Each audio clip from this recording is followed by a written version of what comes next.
আমরা আজকে প্রথমে আলোচনা করে নিব সমকোণী সমদ্বিবাহু ত্রিভুজ বিষয়। তা আমাদের প্রথমে আলোচনার বিষয়টা কি হবে? সমকোণী সমদ্বিবাহু।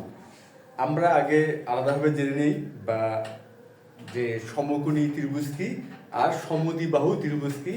এরপর আমরা সম্মিলিতভাবে আমরা একটা ধারণা দাঁড় করাবো, যেটা কিনা হচ্ছে সমকোণী সমদ্বিবাহু অথবা সমদ্বিবাহু সমকোণী ত্রিভুজ। এখন হচ্ছে সমকোণী ত্রিভুজ। সমকোণী ত্রিভুজ, সমকোণী হলো ত্রিভুজ। সমকোণী ত্রিভুজ হচ্ছে যে ত্রিভুজের একটি কোণ এক সমকোণ বা 90 ডিগ্রি। অর্থাৎ যে ত্রিভুজের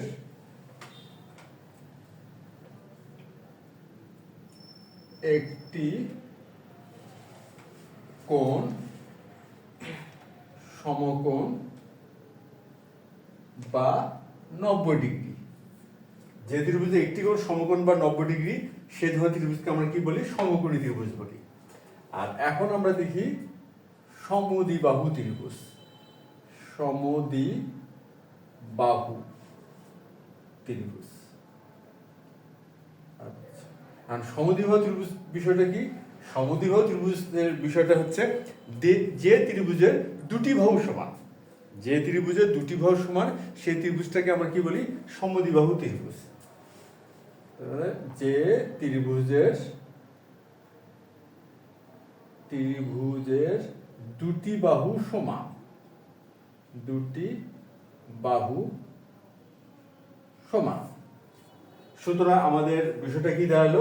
বিষয়টা দাঁড়ালো এটা, সমকোণী ত্রিভুজ হচ্ছে যে ত্রিভুজের একটি কোণ সমকোণ বা 90 ডিগ্রি, সেটা হলো সমকোণী ত্রিভুজ। আর যে ত্রিভুজের দুটি বাহু সমান সেটা হচ্ছে সমদ্বিবাহু ত্রিভুজ। এখন যদি আমরা এই দুটি বৈশিষ্ট্যই, অর্থাৎ এই দুইটি বৈশিষ্ট্যই একই ত্রিভুজে পাই, সেক্ষেত্রে আমরা কি বলবো? দুটি বৈশিষ্ট্য কি পাবো? একই ত্রিভুজে, অর্থাৎ ওই একই ত্রিভুজের একটি কোণ 90 ডিগ্রি বা সমকোণ, আবার দুটি বাহু সমান। আচ্ছা, বিষয়টা দেখি।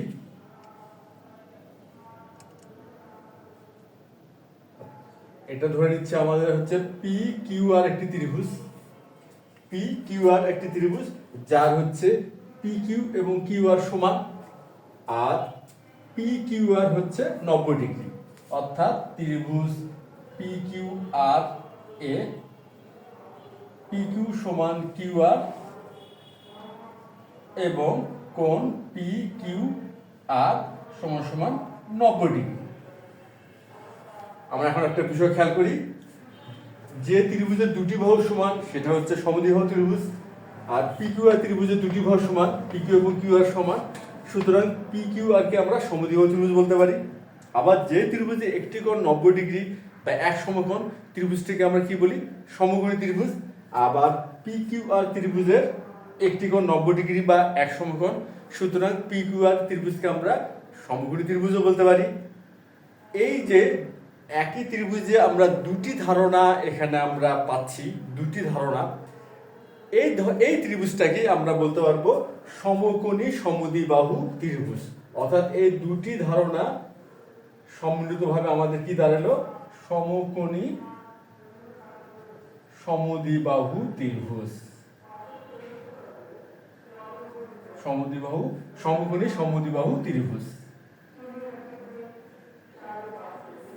সুতরাং এই পি কিউ আর ত্রিভুজটি কি? সমকোণী সমদ্বিবাহু ত্রিভুজ। আমরা তো বুঝতে পারলাম মনে হয় যে পি কিউ আর ত্রিভুজটা হচ্ছে সমকোণী সমদ্বিবাহু ত্রিভুজ। আর সমকোণী সমদ্বিবাহু ত্রিভুজের বিষয়টা কি?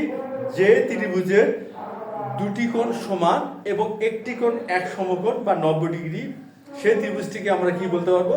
সমকোণী সমদ্বিবাহু ত্রিভুজ। অর্থাৎ এখান থেকে আমরা একটা সংজ্ঞা দাঁড় করাই, যে ত্রিভুজের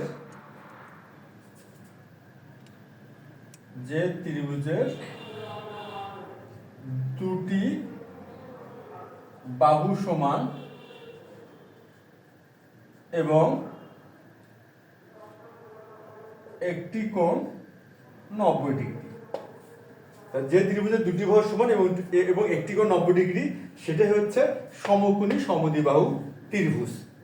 সুতরাং আমরা সমকোণী সমদ্বিবাহু ত্রিভুজের বিষয়ক যে আলোচনা করলাম অবশ্যই এটা আমরা ভালো মতোই বুঝতে পারলাম। আর এই বৈশিষ্ট্যটা এটাও বুঝতে পারলাম যে একটা সমকোণী সমদ্বিবাহু ত্রিভুজের বৈশিষ্ট্যটা কি হতে পারে, যে দুটি বাহু সমান এবং একটি কোণ এক সমকোণ। তা সুতরাং আমাদের এই বিষয়টা আমরা ভালো মতোই বুঝতে পারলাম।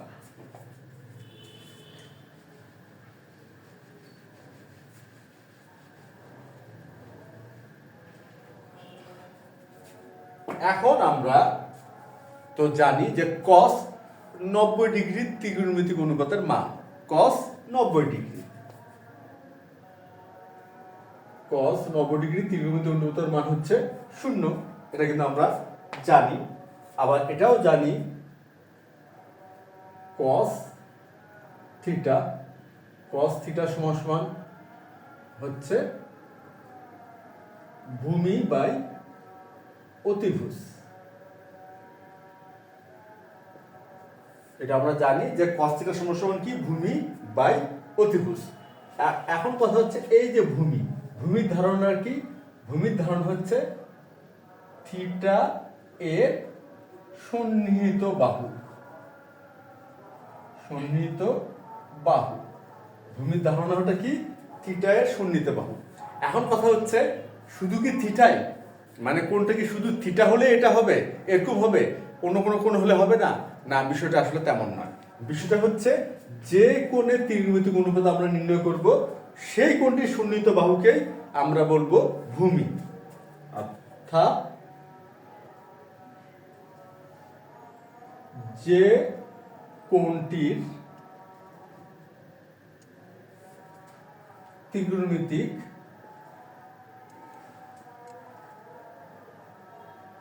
অনুপাত নির্ণয় করা হবে সেই কোণটির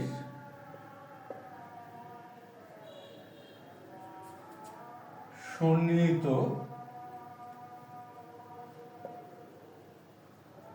বাহুই হবে ভূমি।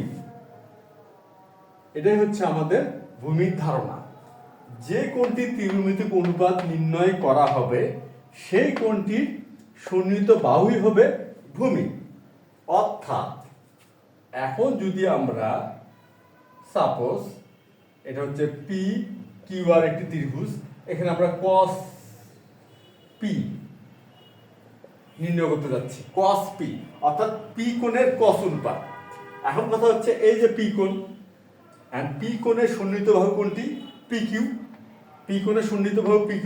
সুতরাং এখানে PQ হবে ভূমি আর সমকোণের বিপরীত বাহু হয় অতিভুজ, অর্থাৎ পি হলো অতিভুজ। সুতরাং cos p সমান কি হবে, PQ বাই হচ্ছে PR, cos p সমান হবে PQ বাই PR। এখন যদি আমরা cos R নির্ণয় করি, cos R এর ক্ষেত্রে কি হবে, এখন R দেখি, R হচ্ছে আমাদের এই কোণটি আর এই কোণের সন্নিহিত বাহু কিন্তু QR। সুতরাং এই ক্ষেত্রে ভূমি হবে QR। তাহলে আমরা কি লিখতে পারবো, ভূমি ভাগ অতিভুজ, এখানে ভূমি QR আর অতিভুজ তো PR। সুতরাং এখানে আমরা লিখব QR বাই হচ্ছে PR। এখন বিষয়টা কি দাঁড়ালো, বিষয়টা দাঁড়ালো এটাই যে যে কোণটি ত্রিকোণমিতিক অনুপাত নির্ণয় করা হবে সেই কোণটির সন্নিহিত বাহু হবে ভূমি। আর আমরা যেহেতু এখানে পি কোণের cos অনুপাত নির্ণয় করলাম, সুতরাং আমরা পি কোণের সন্নিহিত বাহু PQ, ভূমি ধরলাম PQ। আবার এখানে আর কোণের আমরা cos অনুপাত নির্ণয় করলাম আর আর কোণের সন্নিহিত বাহু হচ্ছে QR, সুতরাং ভূমি হচ্ছে QR। অর্থাৎ cos R যখন আমরা নির্ণয় করব তখন ভূমি ধরবো QR কে, আর cos P যখন নির্ণয় করব তখন ভূমি ধরবো PQ কে। আর অতিভুজের কোনো ব্যতিক্রম হবে না, কেননা হচ্ছে সমকোণের বিপরীত বাহু হচ্ছে অতিভুজ। এখন আমরা যে কোণেরই ত্রিকোণমিতিক অনুপাত নির্ণয় করি না কেন, অতিভুজ সবসময় নির্দিষ্ট থাকবে। তা এই তো গেল কোণের সাপেক্ষে ভূমির ধারণা এবং ত্রিকোণমিতিক অনুপাতের মান কি করে নির্ণয় করা যায় তার একটি ধারণা। এখন আমরা দেখব যে আজকে আমাদের গাণিতিক সমস্যাটা কি আর কিভাবে এই ধারণাগুলো ব্যবহার করার মাধ্যমে এই গাণিতিক সমস্যার সমাধান করা যায় সেটা আমরা পর্যায়ক্রমিকভাবে দেখব বা প্রমাণটি করার চেষ্টা করব। এখন তাহলে আমরা দেখে নিচ্ছি আজকে আমাদের প্রমাণের বিষয়। আজকে আমাদের প্রমাণের বিষয় হচ্ছে, এখানে বলা হয়েছে যে এবিসি ত্রিভুজের কোণ বি এক সমকোণ, অর্থাৎ এবিসি একটি সমকোণী ত্রিভুজ এবং এবি সমান বিসি। আচ্ছা, সমকোণী ত্রিভুজটার এই বাহু দুটো সমান, সুতরাং এটাকে আমরা বলতে পারবো, এই ত্রিভুজ এবিসি কি বলতে পারবো, সমকোণী সমদ্বিবাহু ত্রিভুজ। হলে প্রমাণ করো যে BC into cos C minus AC into cos B divided by BC into cos B minus AC into cos A plus cos C সমান সমান 0। এটা হচ্ছে আজকে আমাদের প্রমাণের বিষয়। আচ্ছা, যেহেতু এটা একটা ত্রিমিতিক অনুপাতের একটা বিষয় এবং এখানে ত্রিভুজ দেওয়া আছে, এবিসি একটি সমকোণী ত্রিভুজ, সুতরাং আমরা প্রথমে কি করব, চিত্র অঙ্কন করব, তারপরে হচ্ছে cos c cos b এবং cos এর মান নির্ণয় করব। এরপর আমরা বাম পক্ষে মানগুলো স্থাপন করার মাধ্যমে প্রমাণ করার চেষ্টা করব যে এটা সমান 0 আনা যায় কিনা।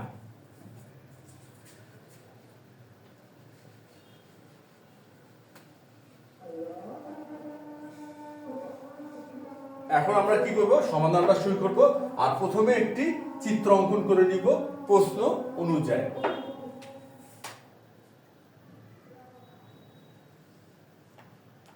সমাধান, এখানে কি বলা আছে, এবিসি ত্রিভুজের কোণ বি এক সমকোণ। সুতরাং এখানে প্রথমে আমরা একটা সমকোণী ত্রিভুজ অঙ্কন করি, এ বি সি।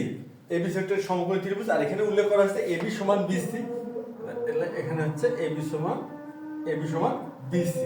এখন আমরা চিত্রের একটি সংক্ষিপ্ত বর্ণনা দিব। মনে করি ত্রিভুজ এবিসি এ কোণ বি 90 ডিগ্রি এবং অতিভুজ হচ্ছে এসি। কেননা কোণ বি এর বিপরীত বাহু হচ্ছে এসি, সুতরাং অতিভুজ হচ্ছে এসি। দেওয়া আছে হচ্ছে কি দেওয়া আছে, এবি সমান বিসি। এখানে কিন্তু দেওয়া আছে এবি এবং বিসি বাহু সমান। এখন আচ্ছা, এখানে আমাদের বাম পক্ষে কি দেওয়া আছে, cos c। সুতরাং আমরা প্রথমে cos c অনুপাতের মানটা নির্ণয় করে নেই। আচ্ছা, cos c, যেহেতু এটা cos অনুপাত, সুতরাং হচ্ছে ভূমি ভাগ অতিভুজ। এখন সি কোণের সন্নিহিত বাহু কোনটি দেখি, সি কোণের সন্নিহিত বাহু হচ্ছে বিসি। সুতরাং আমরা বিসি কে ধরবো ভূমি, আর অতিভুজ হচ্ছে এসি। আমরা এখানে লিখি বিসি ভাগ এসি। এটা হলো cos c সমান বিসি ভাগ এসি। এরপর কি আছে, cos b। এখন দেখি একটা বিষয়, এই বি কোণের মান হচ্ছে 90 ডিগ্রি। সুতরাং এখানে আমরা লিখব cos 90 ডিগ্রি। আর cos 90 ডিগ্রির মান কত, 0 বা 0। এখানে আমরা 0 লিখলাম। cos 90 ডিগ্রি 0, অর্থাৎ cos b সমান 0 হলো। তারপর আছে হচ্ছে cos a। এখন cos a বা এই কোণের cos অনুপাত। এখন এই কোণের সন্নিহিত বাহু কোনটি, আমাদের কোণ হচ্ছে এ, এই কোণের সন্নিহিত বাহু হচ্ছে এবি আর অতিভুজ তো এসি। সুতরাং আমরা এখানে কি লিখতে পারবো, ভূমি ভাগ অতিভুজ, অর্থাৎ এবি ভাগ এসি। এবি ভাগ এসি। এখানে আমাদের এই যে cos c ছিল, cos b ছিল আর cos a ছিল, এই তিনটি কোণের cos অনুপাত এখানে আমরা মানগুলো নির্ণয় করলাম। এখন আমরা কি করব, বাম পক্ষটাতে এই মানগুলো স্থাপন করব। এখন আমরা বাম পক্ষটা থেকে শুরু করব। আচ্ছা, বাম পক্ষ আছে কি, BC into cos c minus AC into cos b divided by BC into cos b minus AC into cos a plus cos c। আচ্ছা, এখন আমরা মানগুলো স্থাপন করব। এখন বিসি মানে তো বিসি থাকলো, আচ্ছা বিসি বিসি রাখলাম, এটা চেঞ্জ করার কিছু নেই আপাতত। আর cos c এর মান কি দেওয়া আছে, বিসি ভাগ এসি, এখানে দেওয়া আছে বিসি ভাগ এসি। সুতরাং আমরা cos c এর মানটা স্থাপন করি, বিসি বাই এসি মাইনাস, তারপরে দেওয়া আছে কি এসি, এসি লিখলাম। আচ্ছা, আর তারপর কি দেওয়া আছে cos b। এখন cos b এর মান কত, আমরা খেয়াল করে দেখি cos b এর মান হচ্ছে 0, এখানে আমরা লিখলাম 0। এখন দেখি আমাদের তো লবের কাজ হয়ে গেল, এখন হরের কাজ বিসি ইন্টু cos b। তাই বিসি মানে তো বিসি থাকবে, এখানে দেওয়া আছে cos b, cos b এর মান কত 0, আমরা cos b এর মান বসালাম 0 minus AC into cos a, and cos a এর মান কত ab ভাগ এসি, এখানে আমরা লিখব ab ভাগ ac plus cos c, and cos c এর মান কত bc ভাগ ac, এখানে আমরা লিখি bc ভাগ ac। সুতরাং এখানে আমরা কি করলাম, এখানে আমরা হচ্ছে এই cos c cos b এবং cos a এর মানগুলো এখানে স্থাপন করলাম আর বাম পক্ষে। এখন আমরা গাণিতিক ক্যালকুলেশনটা করে যাব।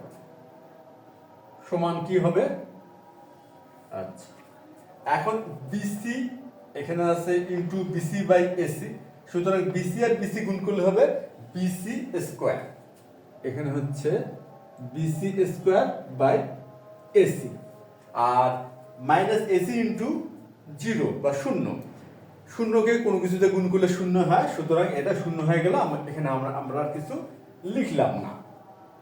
আচ্ছা, এখানে দেখি আমাদের হরে বিসি ইনটু 0, তাহলে এটাও 0 হয়ে গেল, আর এখানে থাকলে এসি কে এসি দিয়ে ভাগ করলে হচ্ছে 1, অর্থাৎ এখানে থাকতেছে আমাদের এবি। সুতরাং এখানে আমরা এবি পেলাম, কেন এসি কে এসি দিয়ে ভাগ করলে এটা, আর এই যে মাইনাস থাকবে একটা, খেয়াল করি কেন বিসি আর 0 গুণ করলে 0 হয়ে যাচ্ছে, মাইনাস, এই মাইনাস চিহ্ন দিলাম, আর এসি কে এসি দ্বারা ভাগ করলে 1 হয়ে যাচ্ছে, তাহলে থাকলো মাইনাস এবি, আর এখানে থাকলো প্লাস বিসি বাই এসি। আচ্ছা, এখানে থাকলো। আচ্ছা, এখন আমরা কি করব, এখন আমরা ভগ্নাংশের হিসাবটা করব।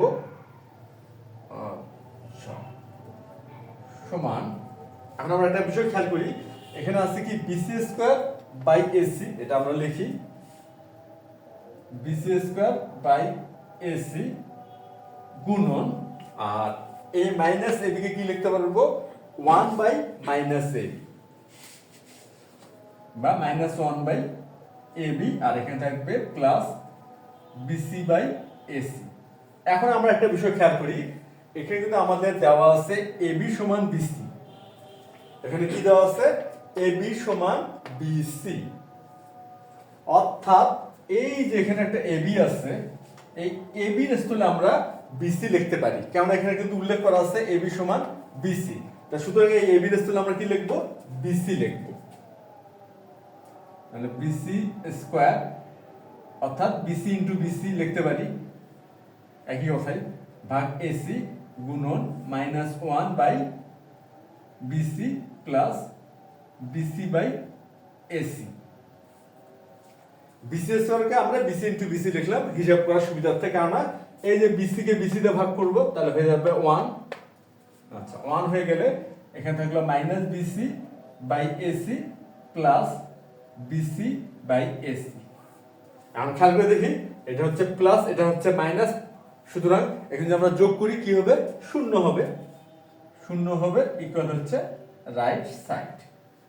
এটা আমাদের প্রমাণ করতে বলা হয়েছে, এজন্য আমরা লিখব প্রমাণিত। আচ্ছা, এই তো ছিল আজকে আমাদের গাণিতিক সমস্যাটির সমাধান। আশা করি তোমরা সবাই ভালো মতোই বুঝতে পারছো। তাহলে আজ এই পর্যন্তই, ধন্যবাদ তোমাদের সবাইকে।